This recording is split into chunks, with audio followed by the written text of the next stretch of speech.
जब कभी भी इन्वेस्टमेंट की बात आती है तो एक सवाल जरूर दिमाग में आता है कि एक मुश्त पैसा कहीं पे इन्वेस्टमेंट किया जाए या टुकड़ों में रेकरिंग करके एसआईपी के थ्रू इन्वेस्ट किया जाए।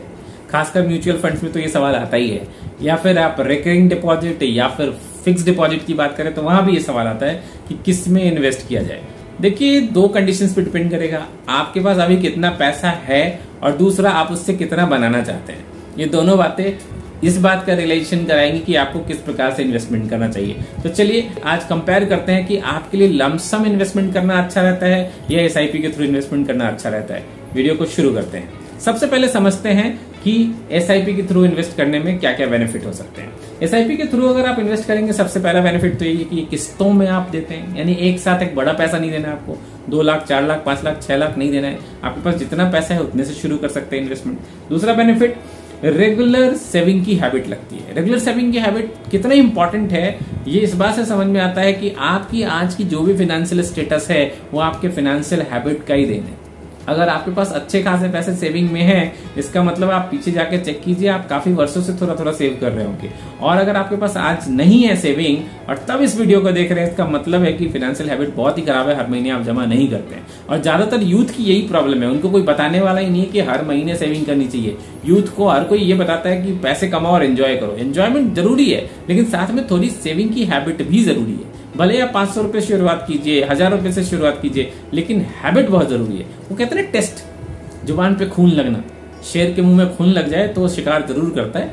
और ठीक इस तरीके से अगर आपको इस बात का टेस्ट आ गया ना कि आपको पैसे जमा करके बड़ा बनाना है, तो आपको हैबिट लग जाएगी और आप सेव करना शुरू कर देंगे। तीसरा है एवरेज वैल्यू।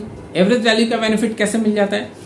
जब आप लमसम अमाउंट शेयर करते हैं कहीं पे, यानी कहीं पे आप इन्वेस्ट करते हैं, तो जिस रेट ऑफ इंटरेस्ट पे उस समय बेनिफिट मिला उसी रेट ऑफ इंटरेस्ट पे चलेगा। और लो पे है तो लो पे चलेगा, हाई पे है तो हाई पे चलेगा।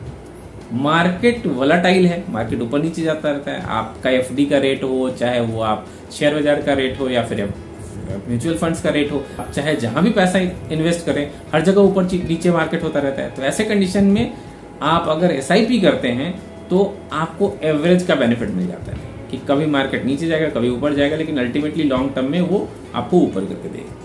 चौथा बेनिफिट ऑलरेडी बात कर चुके हैं, कम से शुरुआत कर सकते हैं, इसके लिए कोई बहुत बड़े अमाउंट की जरूरत नहीं है।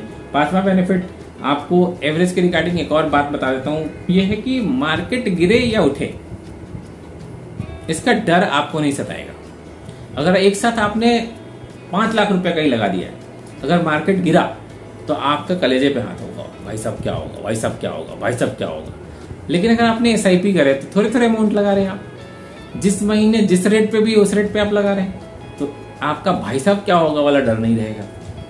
एंड सिक्स्थ बेनिफिट एसआईपी का, कि आप पैसा इसमें लगाने के बाद आंख बंद करके सो जाइए, ऑटोमेट करके छोड़ दीजिए। आपको ज्यादा नहीं सोचना है कि डेली बेस पे आपका मार्केट वैल्यू क्या हो रहा है, कम हो रहा है, ज्यादा हो रहा है, कैसे जा रहा है, कहाँ पे चल रहा है, कौन से फंड में पैसे अच्छा इंटरेस्ट रेट पर रिटर्न आपको दे रहे हैं। आपने एक पिक चूज कर लिया, वहां पे आप एसआईपी कर रहे हैं, तो इस तरीके से एसआईपी है।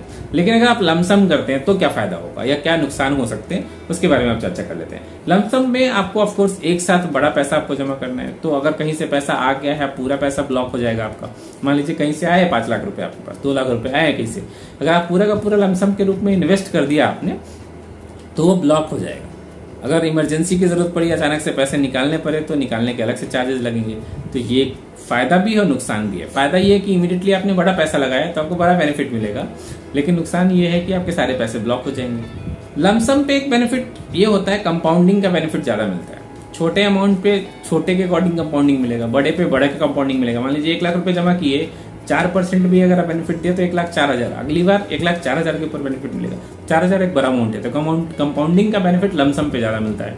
लमसम में आपको एंट्री पॉइंट का वेट करना पड़ता है। कोशिश करते हैं कि जिस समय मार्केट में ज्यादा बेनिफिट मिलेगा उस समय इन्वेस्ट करें, जबकि एसआईपी में ये वेट करने की आपको जरूरत नहीं, कभी भी शुरू कर सकते हैं। अगर आप लॉन्ग टर्म 15 से 20 साल की बात करेंगे, तब आपको बेनिफिट एसआईपी में ज्यादा होगा। आप एसआईपी कैलकुलेटर खोल लीजिए, उसमें लमसम का ऑप्शन भी आएगा और एसआईपी का भी ऑप्शन आएगा। सेम रेट ऑफ इंटरेस्ट डालिए, सेम टाइम पीरियड डालिए, और फिर आप उतना अमाउंट डालिए डिवाइड करके, लमसम का टोटल अमाउंट को डिवाइड कर दीजिए नंबर ऑफ मंथ्स में, और उसको डालिए SIP के थ्रू आप पाएंगे कि SIP में ज्यादा बेनिफिट मिलता है, क्योंकि SIP में क्या होता है ना, ग्रोथ जो है ना एक फिक्स अमाउंट के ऊपर नहीं मिल रहा है, मार्केट का रेट हर साल बढ़ रहा है उसके ऊपर मिल रहा है। जबकि आपने लमसम अमाउंट जब आपने डाल दिया तो एक बार जो उसका रेट फिक्स हो गया उसके ऊपर ग्रोथ देगा।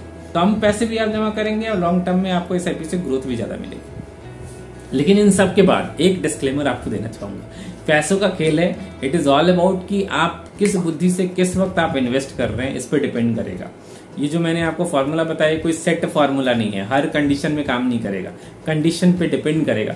इसलिए जब कभी भी कहीं भी इन्वेस्ट कर रहे हैं तो आप इस बात का ख्याल रखिए कि अपने पैसे को सही तरीके से इस्तेमाल कीजिए, सही जगह पे इस्तेमाल कीजिए। मैं कई सारे वीडियो में बात करता रहता हूँ कि अगर सचिन तेंदुलकर महान खिलाड़ी थे, महेंद्र सिंह धोनी महान खिलाड़ी रहे हैं, विराट कोहली, रोहित शर्मा, इन सब को मेंटर और कोच की जरूरत है, तो आपको अपने फाइनेंस को मैनेज करने के लिए मेंटर या कोच की जरूरत क्यों नहीं है। जरूर रखिए अपना मेंटर, अपना कोच, अपना पर्सनल फाइनेंशियल एडवाइजर। जरूरी नहीं है कि उनको आपको 50,000 रुपए सैलरी दे के रखना है। ऑनलाइन फाइनेंशियल एडवाइजर अवेलेबल है बड़े बड़े ऑर्गेनाइजेशंस के, वो आपको सपोर्ट कर सकते हैं, बट एडवाइस जरूर लीजिए, क्योंकि दूसरों के एक्सपीरियंस से जो इसी काम में लगे हुए हैं वो एक्सपीरियंस हमेशा आपको हेल्प कर सकता है आपके मनी को ग्रो करने में। मिलता हूं ऐसे ही बेहतरीन वीडियो में एक बार फिर से, तब तक के लिए आपको नमस्कार।